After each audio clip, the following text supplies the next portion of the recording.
जहान मुश्ताक के नाजरीन को डॉक्टर मुश्ताक बलोच का सलाम पहुँचे।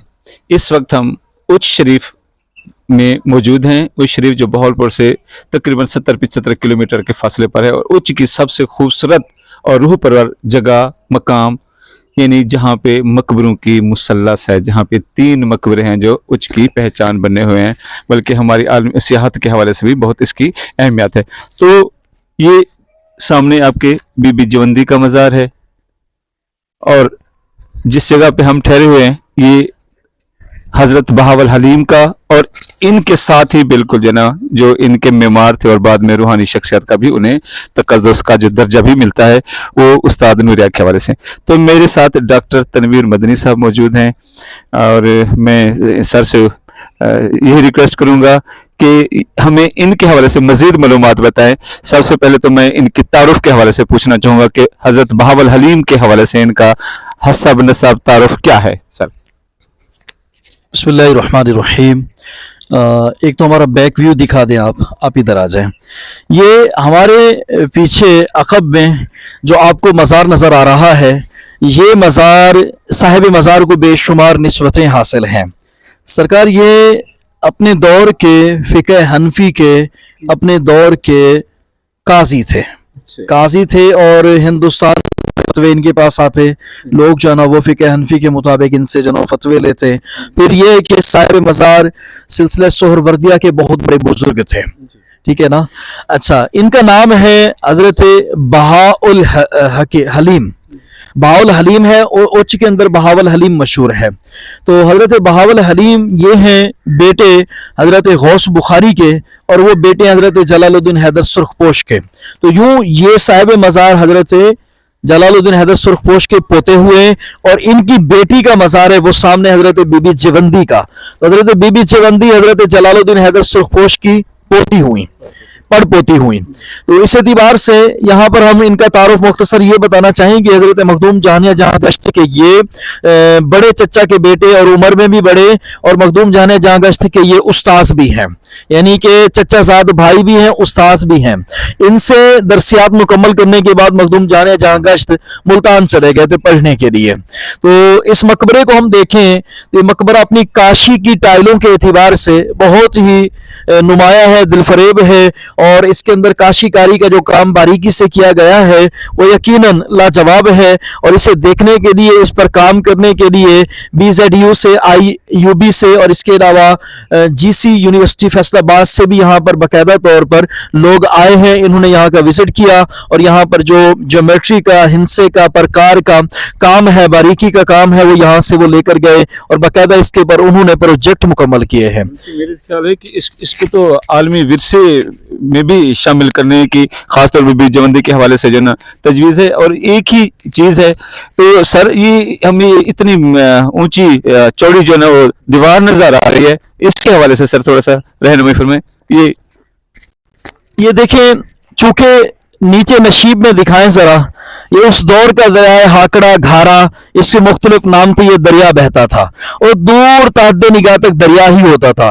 तो दरिया के करीब होने की वजह से इसकी दीवारें जो है 7-8 फुट मोटी रखी गई, लेकिन फिर भी दरिया के बहाव की वजह से मज़ारात का कटाव बन गया, केक की तरह कट गया। ये 1817 के सैलाब में ये बिल्डिंग, ये मज़ार जो है वो आधी शहीद हो गई, गिर गई, और इनके मज़ार के बारे में, ताबूत के बारे में आज तक पता नहीं चल सका कि कहां पर है, इसका नहीं पता कहां पर है। बास कहते हैं कि इसी कब्रिस्तान में कहीं पर जो ना वो आर्जी तौर पे दफन कर दिया गया था। तो बहरहाल अभी तक नहीं पता। आप देखें, हुकूमत ने बहुत अच्छा किया, महकमा औकाफ की ये जो ना बड़ी काविश है कि उन्होंने इस गिरते मज़ार को, मुझे पता है कि ये 15% मज़ार था, 15%, अब ये तकरीबन जो है ना ये है 30% है।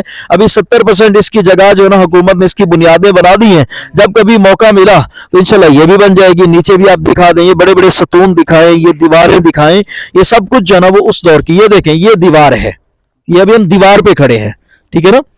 तो बहरहाल ये है कि फ़िक़्ह हनफी के बहुत बड़े ये मुहद्दिस भी थे और मुफ्ती भी थे, कासी भी थे। पूरे हिंदुस्तान से लोग इनसे फ़िक़्ह हनफी के मुताबिक फतवे लेने आया करते थे। डॉक्टर साहब, इसके हवाले से मजीद ये बता दीजिए कि ये आमतौर पर ये हमारे जनूबी पंजाब और सिंध की पहचान बना हुआ है, ये नीली टाइल वाला। तो اس کی تعارف یا تاریخ کے حوالے سے آپ کچھ کہنا چاہیں؟ سر اس پر ہم یہی کہیں گے وسط ایشیا کا یہ ایک ہنر ہے جو ہمارے پاس جو نا وہ معماروں کے ذریعے جو نا وہ آیا، کیونکہ مغل بادشاہ اور ان سے پہلے کے جتنے بھی یہاں پہ سلاطین گزرے ہیں، سادات ہیں، تغلق ہیں، اس کے علاوہ اور بھی ہیں، تو وہ سب باذوق تھے. انہوں نے جو نا وہ اپنے اعتبار سے ان ممالک سے ظاہری بات ہے ہجرت کر کے آئے تو اپنے ساتھ بے شمار فن تعمیر کے معمار بھی لیتے آئے، استاذ لوگ لیتے آئے، تو انہوں نے وہاں کا کام یہاں پہ کیا.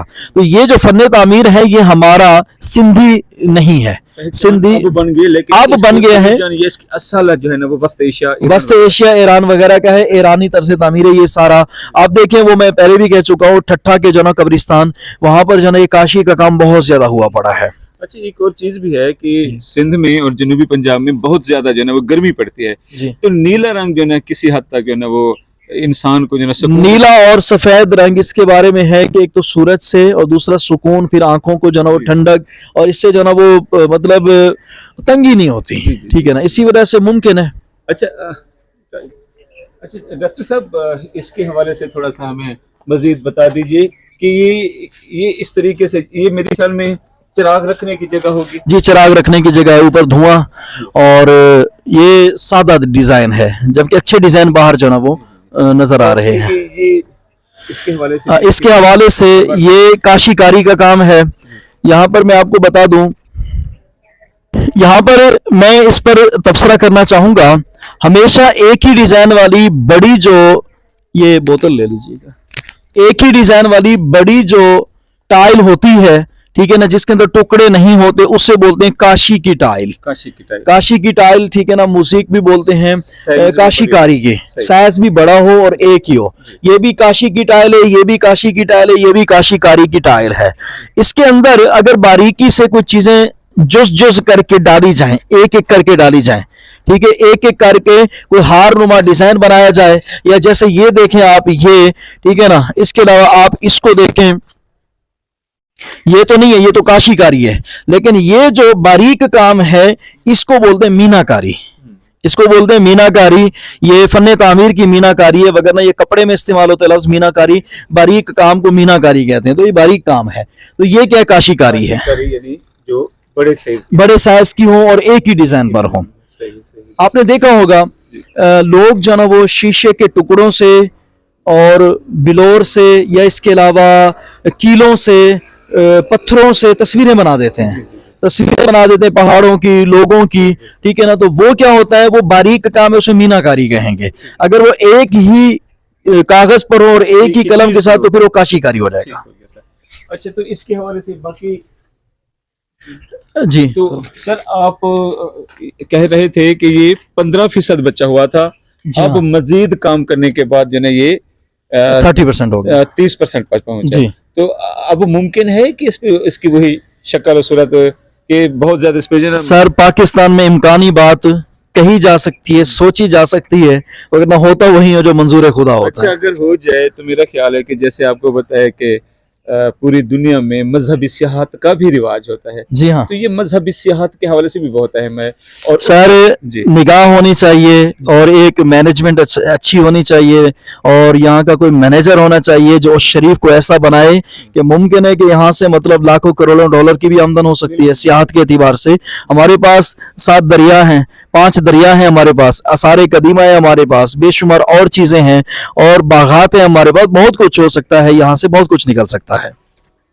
ڈاکٹر صاحب میں آپ کا شکریہ بھی ادا کرتا ہوں، لیکن ساتھ ہی صرف ایک بات یہ کہوں گا کہ اسی جگہ پہ آ کے ہمیں تھوڑا سا جو نا وہ سکون ملا ہے. اگر ہم اندرون شہر میں جو مزارات ہے اگر وہاں پہ جاتے ہیں تو میں آپ کی اس تجویز کا جو نا خوش دلی سے خیر مقدم بھی کرتا ہوں کہ یہاں پہ بھی کوئی مینیجر ہونا چاہیے اس کا انتظام کرنے والا ہو. لیکن اگر وہی روایات جو مزار کے وہاں پہ لوگ جاتے ہیں دعائیں کرنے کے لیے، سکون تلاش کرنے کے لیے، تو وہاں پہ یکسوئی میسر ہی نہیں آتی.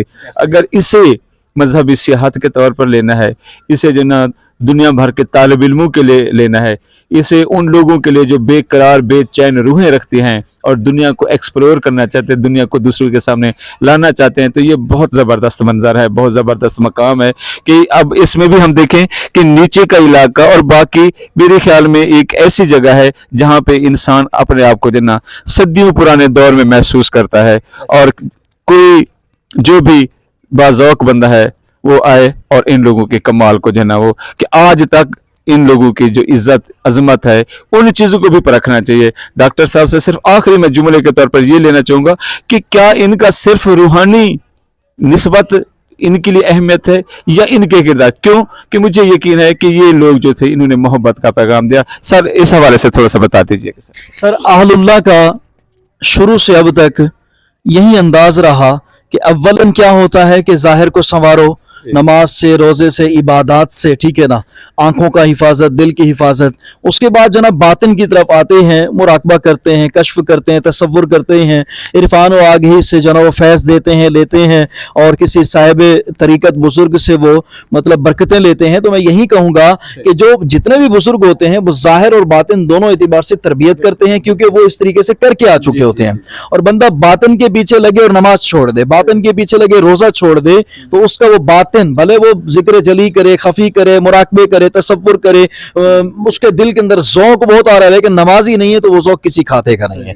तो अहलुल्लाह की यही तालीमात होती हैं कि बंदा जनो सबसे पहले इबादत के जरिए अल्लाह के करीब जाए, फिर नवाफिल के जरिए जाए, फर्ज इबादत के बाद, उसके बाद वो नवाफिल उसे कुर्ब इलाही की तरफ ले जाएंगे, उसके बाद फिर जो है वो तसव्वुफ की तरफ माइल हो जाएगा। तो मतलब हम इस बात पे इख्तिताम कर रहे हैं कि ये लोग जो थे रूहानियत के भी आला मकाम पर थे, और रूहानियत या इस्लाम का मकसद ही यही होता है कि लोगों के दिलों को सुकून पहुंचाया जाए, उनको करार दिया जाए। अगर लोग बहुत ज़्यादा दुखी इनके पास आते होंगे तो इन्होंने इंसानियत का पैगाम दिया, मोहब्बत का पैगाम दिया बग़ैर किसी इम्तियाज़ के। तो इस वजह से हम देख रहे हैं कि अल्लाह ताला ने भी इन लोगों को जो है ना उनके मरने के बाद भी इज़्ज़त और तकरीम से नवाजा हुआ है, और लोग यहाँ आकर अब भी वही कल्बी करार जो है ना वो पाते हैं। अगर मौका मिले तो आइएगा और इससे जो है ना इन कैफियत को महसूस कीजिएगा। अल्लाह हाफिज़।